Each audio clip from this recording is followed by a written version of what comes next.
All right, let's get into it. We're about to go on a massive journey. I'm talking 1,200 years to understand the college degree. How did it go from being the ultimate symbol of knowledge to something people are questioning pretty much every single day? I mean, you've heard this, right? Maybe you've even thought it yourself. It's this feeling that's just everywhere now. This idea that the piece of paper you work so hard for and pay so much for has kind of lost its magic. But is that really true? And if it is, how on earth did we get here? That's the big question we're going to try and answer. We're going to trace the entire history of higher education to figure out its original purpose, how it completely changed over time, and why, right now, it's facing a full-blown identity crisis. So here's our game plan. We'll kick things off with the crisis today. Then we'll jump in a time machine and go all the way back to the beginning.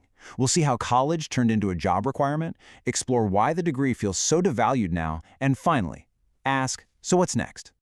Okay, Section 1, the modern college crisis. Let's start right here in the present day. What is this problem that everyone seems to be talking about?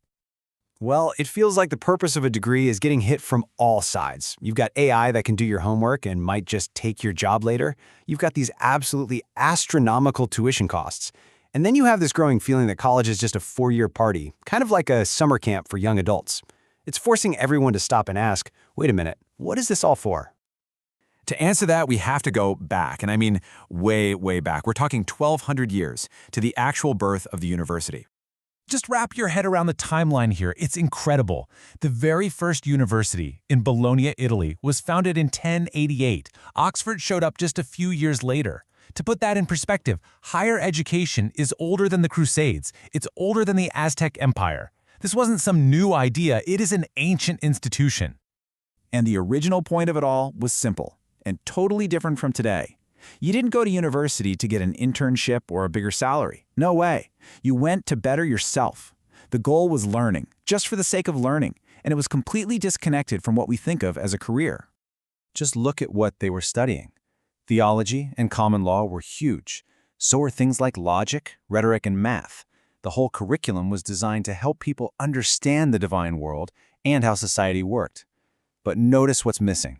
There's no Business 101, no accounting, no engineering. And here's the crucial part. Who was this for?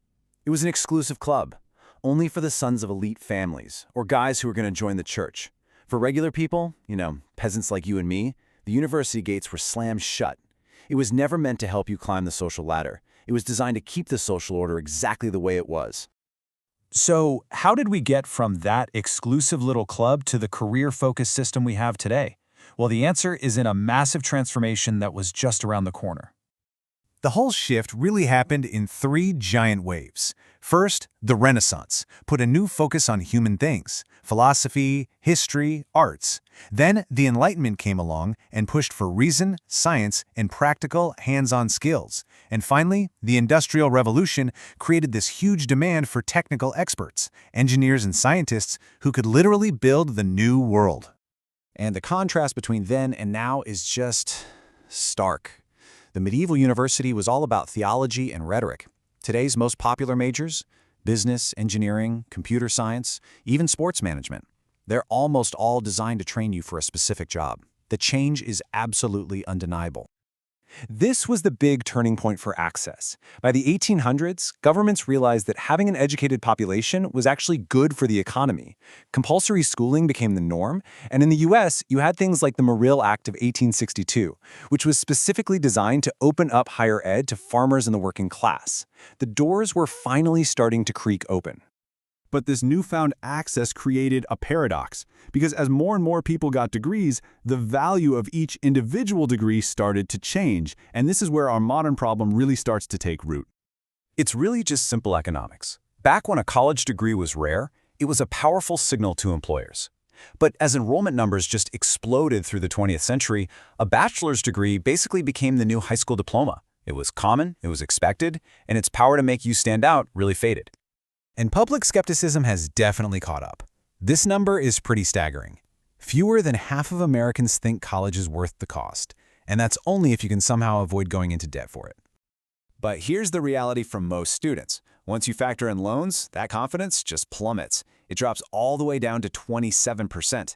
That is a massive vote of no confidence in the financial return of a degree. On top of all that, universities are getting hit by a perfect storm of problems. You've got tuition that's out of control, massive administrative staffs, and then external stuff like falling birth rates, geopolitical tensions, and culture wars. The whole system is just under incredible strain from all sides. So with all that pressure, where does higher education possibly go from here? Well, this crisis might also be a moment of profound opportunity. I mean, the traditional model is being challenged everywhere you look. AI is threatening the very jobs that degrees prepare you for. You can get a free Ivy League level education just by watching YouTube. And you're seeing more and more employers valuing personal projects and real-world skills over a diploma, while the demand for skilled trades is soaring. So, how can they possibly survive? Well, three main strategies seem to be popping up. They can specialize, offer smaller, targeted things like micro-degrees. They can streamline, make those painful cuts to courses, staff, and administrative bloat. Or they can partner up more closely with industries to create a direct pipeline to a job. But there's a serious risk here. If colleges go all in on these survival tactics, they could end up erasing the very last traces of their original purpose. They risk becoming nothing more than very expensive, very rigid training programs for corporations. And that leaves us with the fundamental question we started with, a question that feels more urgent now than ever before. After this 1,200-year journey, what is the true purpose of higher education? Is it just a direct gateway to a job, or should it still be a place where we can all pursue knowledge simply for the sake of knowing?